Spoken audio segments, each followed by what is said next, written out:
గౌరవ జిల్లా కలెక్టర్ గారికి, గౌరవ ఎస్పీ గారికి, పెద్దలు పార్లమెంటు సభ్యులు బలరాం నాయక్ గారికి, అదే రకంగా వివిధ హోదాల్లో ప్రభుత్వ పరంగా, పార్టీ పరంగా అనేక మంది ముఖ్యులు వేదిక మీద ఉన్నారు.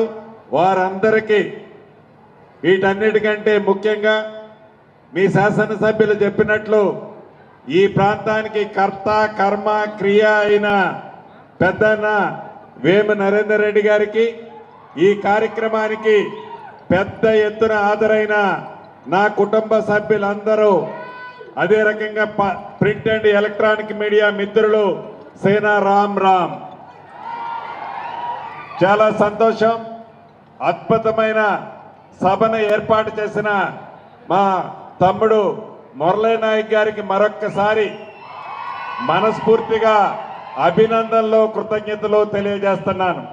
ఒక 2-3 విషయాలు నేను మాట్లాడి మిగతా మిత్రులు మిగతా విషయాలు చెప్తారు. మీ అందరి పోరాట ఫలితంతో, మీ అందరి కష్ట ఫలితంతో, మీ అందరి రక్తాన్ని చెమటగా ఓర్చి తెలంగాణ రాష్ట్రంలో ఇందిరమ్మ ప్రభుత్వాన్ని తెచ్చుకొని 18 నెలలు పూర్తయింది.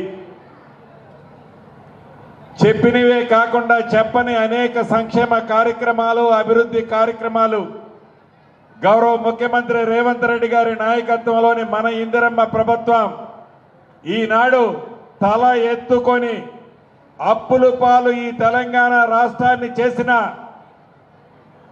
ఈ అప్పుల పాలు ఈ తెలంగాణ రాష్ట్రాన్ని చేసిన, ఎక్కడా పేదవాడికి ఇబ్బంది కలగొద్దని పేదవాడి పక్షపాత పార్టీగా, పేదవాడి ప్రభుత్వంగా ఇందిరమ్మ ప్రభుత్వం అంటేనే పేదవాడికి అండగా ఉండే ప్రభుత్వం తల తాకట్టు పెట్టి అనేక సంక్షేమ కార్యక్రమాలు ఈనాడు పేదవాడికి అందిస్తుంది. గత ప్రభుత్వంలో ధనిక తెలంగాణ రాష్ట్రాన్ని అప్పుల పాలు చేసిన ఆనాటి ప్రభుత్వం ఏవైనా అరాకొర మంచి కార్యక్రమాలు చేసి ఉంటే వాటిని దేన్ని కూడా బేషిజానికి పోయి రద్దు చేయకుండా అటువంటి కార్యక్రమాలు ఇస్తూనే ఎన్నికల ముందు చెప్పిన ప్రతి అంశాన్ని, రాష్ట్ర ఆర్థిక పరిస్థితిని చూసుకొని ముందు దాంట్లో పేదోడికి ఏది అవసరమో చూసి ఆ పేదోడికి అవసరమైన అనేక సంక్షేమ కార్యక్రమాలని గౌరవ ముఖ్యమంత్రి గారు, గౌరవ ఉప ముఖ్యమంత్రి గారు, కేబినెట్ మంత్రులం, సహచర ఎమ్మెల్యేలు మీ అందరి దీవెనలతో ఈ 18 నెలలు ఎలా పరిపాలన చేసిందో, పేదవాడి కష్టంలో ఎలా పాలు పంచుకుందో మీ అందరికీ తెలియంది కాదు. ఇచ్చిన మాటల్లో భాగంగా ఆడబిడ్డలకి 200 ఉచిత విద్యుత్ యూనిట్లు ఇచ్చిన ప్రభుత్వం మన ప్రభుత్వం. 500 రూపాయలకే గ్యాస్ మద్దతు ఇచ్చిన ప్రభుత్వం మన ప్రభుత్వం. ఆడబిడ్డలు ఆర్టీసీ బస్సులో ఎంత దూరం ప్రయాణం చేసినా ₹1 ఛార్జీ లేకుండా వసతి కల్పించిన ప్రభుత్వం మన ప్రభుత్వం.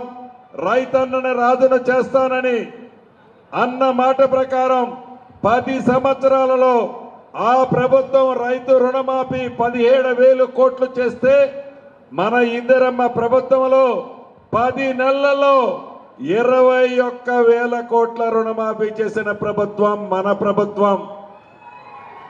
ఒరేస్తే ఉరే అని చెప్పిన ఆ పెద్ద మనిషి మాటలకి భిన్నంగా రైతును రాజు చేసే దాంట్లో భాగంగా వరికి మద్దతు ధరతో పాటు సన్నొడ్లకి క్వింటాలకి 500 రూపాయలు బోనస్ ఇచ్చిన ప్రభుత్వం మన ప్రభుత్వం.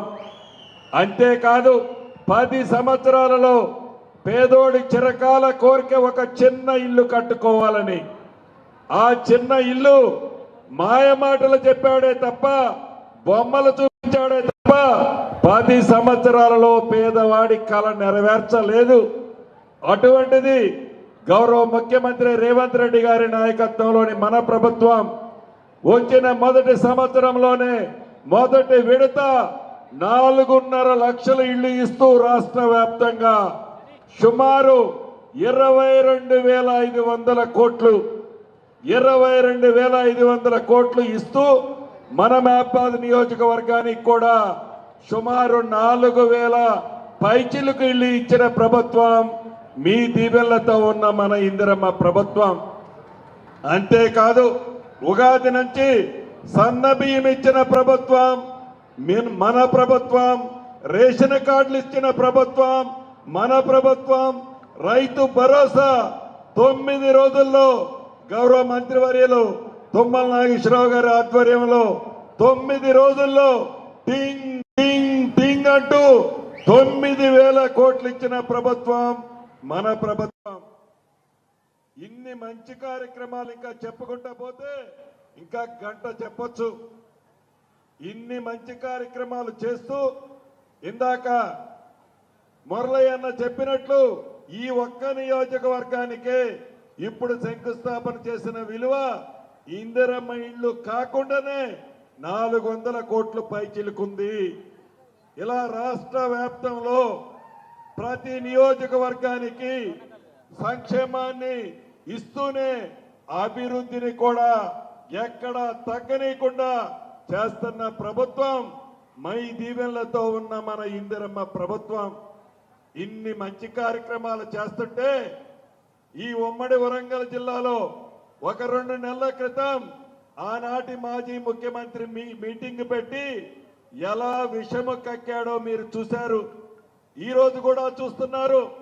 పోట్ల గిత్తల్లా అసెంబ్లీలో రోడ్ల మీద గౌరవ ముఖ్యమంత్రి అని కూడా ఆలోచన లేకుండా, ఆ స్థానాన్ని కూడా గౌరవించకుండా అనేక నోటికి పట్టరాని పదాలతో గడిచిన 10 సంవత్సరాలు తెలంగాణ రాష్ట్ర పేదోళ్ల సొమ్ము గాది కింద పందికొక్కుల్లా తిని ఈనాడు ఆ పేదోళ్ల సొమ్ము తిని బలిసి గౌరవ ముఖ్యమంత్రి గారిని ఎటువంటి పదాలు మాట్లాడుతున్నారో మనకు తెలియంది కాదు.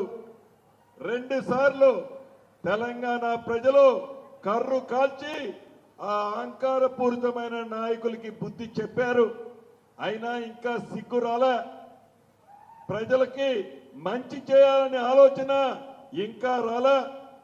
కేవలం అధికారం అనే దాహంతో అధికారం కోసం రంకెలేస్తున్నారే తప్ప 10 సంవత్సరాల పరిపాలనలో ఉన్నప్పుడు పేదవాడికి కావలసిన అవసరాలు తీర్చాలి అని ఆలోచన రాని ఆ పెద్ద మనుషులు ఈనాడు ఈ ఇందిరమ్మ ప్రభుత్వం మీ దీవెనలతో వచ్చిన ప్రభుత్వం ఈ ప్రభుత్వ పరిపాలన చూసి ప్రతిరోజు కడుపు నిండా నింపుకొని ఉన్న విషయాన్ని కమ్ముతూ చిమ్ముతూ ఎలా మాట్లాడుతున్నారో మీకు తెలియంది కాదు.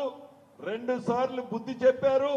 రాబోయే స్థానిక సంస్థ ఎన్నికల కోసమే ఇప్పుడు ఆడుతున్న డ్రామాలన్నీ. అంతకు మించి ఏమీ లేదు.